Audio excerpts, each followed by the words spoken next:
Nous ne savons pas, à ce stade, si lorsque le virus, ce variant viral, circule dans un pays qui a déjà, où l'autre souche classique du virus circule, nous ne savons pas s'il peut, comme en Angleterre, prendre le pouvoir et devenir le virus majoritaire ou non. Mais c'est une possibilité.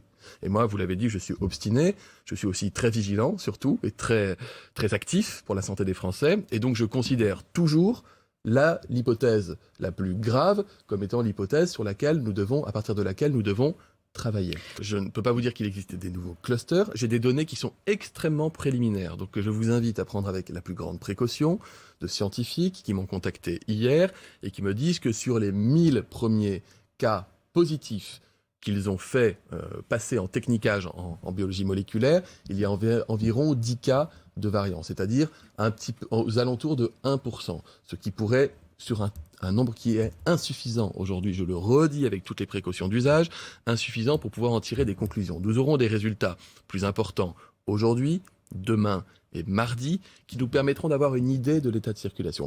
Nous faisons tout pour empêcher le variant de rentrer et de diffuser sur le territoire. Le 20 décembre, je le disais, nous avons arrêté totalement les passages entre la France et l'Angleterre. Ce n'était pas arrivé dans l'histoire. Aujourd'hui, il y a des gens qui passent. Pendant 48 heures, le temps au niveau européen de mettre en place des mesures permettant de garantir la sécurité des personnes. C'est-à-dire que toute personne, imaginez un ressortissant français qui était à Londres, qui souhaite rentrer sur le territoire national, il doit présenter les résultats d'un test négatif réalisé avant le départ, pas en arrivant, avant le départ. Si le test n'est pas négatif, il ne peut pas rentrer sur le territoire national. Il ne peut pas. Il y a des Nous contrôles avons également des réseaux, bien sûr, et nous avons également mis en place des réseaux de surveillance sur le territoire national, et donc nous mettons tout en œuvre pour empêcher la diffusion. Ça vous inquiète ? 18 000 cas en moyenne par jour, c'est beaucoup. Une pression sanitaire qui reste importante, plus de 1000 hospitalisations par jour. Le nombre de malades en réanimation dans nos hôpitaux ne baisse plus depuis maintenant au moins 2 à 3 semaines. Il reste aux alentours de 2600 malades, ça veut dire une pression sanitaire qui est forte. Cela a justifié que nous prenions déjà des mesures la semaine dernière et hier.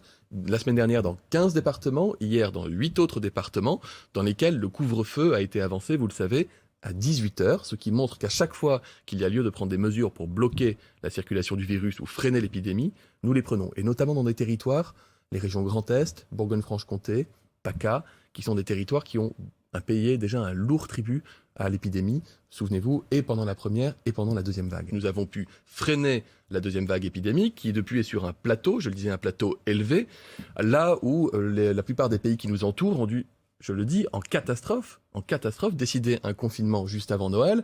L'Allemagne est confinée, l'Angleterre est confinée, l'Écosse est confinée, les Pays-Bas sont confinés. Donc la plupart des pays autour de nous rencontrent une situation sanitaire qui est pire que la nôtre aujourd'hui, Je regardais, il y a en Allemagne plus de 1000 morts par jour. Il y a en Angleterre plus de 1000 morts par jour. L'Angleterre a enregistré en l'espace de 48 heures l'équivalent de la mortalité routière annuelle de la France. Cela ne veut pas dire que nous soyons tirés d'affaire, je le disais, et s'il y a lieu de prendre des mesures supplémentaires, c'est si nous constatons que le virus reprenait une course folle sous la forme d'une vague, ce qui n'est pas le cas à l'heure à laquelle je vous parle, même si je vous le redis, nous sommes plutôt sur une croissance lente de la circulation du virus et que nous prenons des mesures proportionnées, comme nous l'avons toujours fait dans les territoires. Je vous dis que nous sacralisons, nous sanctuarisons l'école, parce que l'éducation est fondamentale pour notre pays. Donc, il n'y a pas lieu à ce stade d'envisager de fermeture des écoles. Par contre, lorsque vous dites est-ce que nous prenons suffisamment de mesures, avec Jean-Michel Blanquer, nous avons organisé un programme de dépistage du virus encore plus puissant que celui qui avait été mis en place auparavant, avec des réactions graduées. Et si nous devions identifier une situation, s'il devait y avoir une circulation plus importante du virus chez les enfants, nous serions en mesure de le démontrer. Et alors, évidemment, nous pourrions discuter. Mais à ce stade, je vous le dis, il n'y a pas lieu de l'envisager. Cette semaine, jeudi 14, il y aura un site internet qui sera ouvert permettant de cliquer de façon très simple, d'identifier sur une carte de France sa région, de cliquer sur sa région, d'identifier la liste des centres de vaccination. Il y en a beaucoup. Nous sommes à près de 200 centres ouverts. Nous sommes sur un rythme d'ouverture des centres de vaccination plus rapide encore que celui qui avait été envisagé la semaine dernière, parce que les élus se mobilisent, parce que les médecins se mobilisent, les ARS se mobilisent, les préfectures se mobilisent, et c'est tant mieux. Et il y aura la possibilité de prendre des rendez-vous en ligne. Nous travaillons également à la mise en place d'un numéro de téléphone. Je voudrais en parler une minute pour anticiper quand même les choses. Allez-y. On peut parfaitement imaginer, les Français peuvent comprendre que quand bien même nous disposons d'outils numériques et d'outils téléphoniques de grande qualité, Si on s'adresse là à 5 millions de Français qui sont âgés de 75 ans et plus. Si les 5 millions de Français appellent le même moment, au même jour, il y a des heures d'attente en Allemagne. Vous allez notamment. titrer en disant c'est un scandale, le scandale des attentes téléphoniques. Je veux rassurer les Français, dès lors que nous ouvrons la vaccination aux 75 ans et plus, nous le disons aussi, cette vaccination elle sera progressive, elle s'étendra sur plusieurs semaines à mesure que les doses de vaccins arriveront.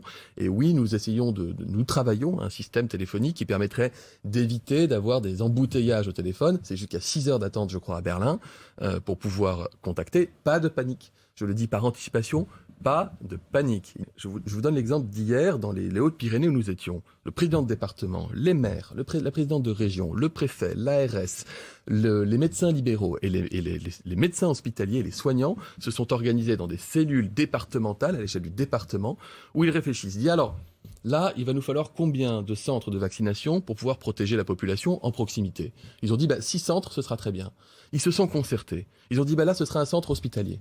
Là, ça va être une maison de santé. Là, je peux mettre à disposition les locaux de ma mairie. Le département, il me le disait hier, le président du département, écoutez, on a besoin de renforts pour pouvoir faire tourner ces centres. J'ai mis à disposition des médecins du département et des infirmières du département pour aider à organiser la campagne vaccinale. N'allez pas croire qu'il y aurait une espèce de conflit ou d'incapacité de se parler dans les territoires. Ce n'est pas parce que un tel ou un tel, encore une fois, décide de faire un coup d'éclat dans la presse que ça reflète la situation dans les territoires. Ce n'est pas vrai. Il y a 1 million de personnes âgées en établissement collectif qui sont les personnes qui ont le plus de risques de faire des formes graves et de mourir du virus. 1 million de personnes. Il faut donc au moins 1 million de vaccins pour faire la première injection. Vous avez quelques 500 à 600 000 soignants âgés de 50 ans et plus qui eux-mêmes sont exposés dans leur profession et qui exposent aussi les personnes les plus fragiles qu'elles peuvent côtoyer dans le cadre de leur exercice professionnel. Ça nous fait donc déjà plus d'1,5 million de personnes à vacciner. À l'heure à laquelle je vous parle, nous avons 1 80 000 vaccins qui ont été livrés à la France. Il y en aura 500 000 supplémentaires. Ça fera donc 1,5 million. Donc nous vaccinons ces personnes-là. Et lorsque nous avons terminé cette vaccination, et avant même de l'avoir terminée d'ailleurs, nous ouvrons la possibilité aux 5 millions de Français de 75 ans et plus de se faire vacciner. Est-ce que vous croyez honnêtement que la priorité en ce moment, alors que nous avons un pays qui est à l'arrêt depuis 1 an, que nous avons des morts tous les jours, que nous avons des soignants qui se battent avec leurs blouses blanches, leurs masques et leurs armes pour pouvoir sauver des vies, alors que tous les soignants sont mobilisés pour commencer à vacciner tout le monde, que les élus de terrain font le job, ils font le boulot avec nous, est-ce que vous trouvez que c'est à la hauteur de vue qu'on peut attendre d'un élu qui se prête des intentions nationales que de commencer à tirer à tout va sur la politique du gouvernement pour essayer de faire parler de lui? Moi, je ne le crois pas et vous ne me verrez jamais, que je sois dans la majorité ou l'opposition, avoir ce type de comportement. Mais vous êtes aussi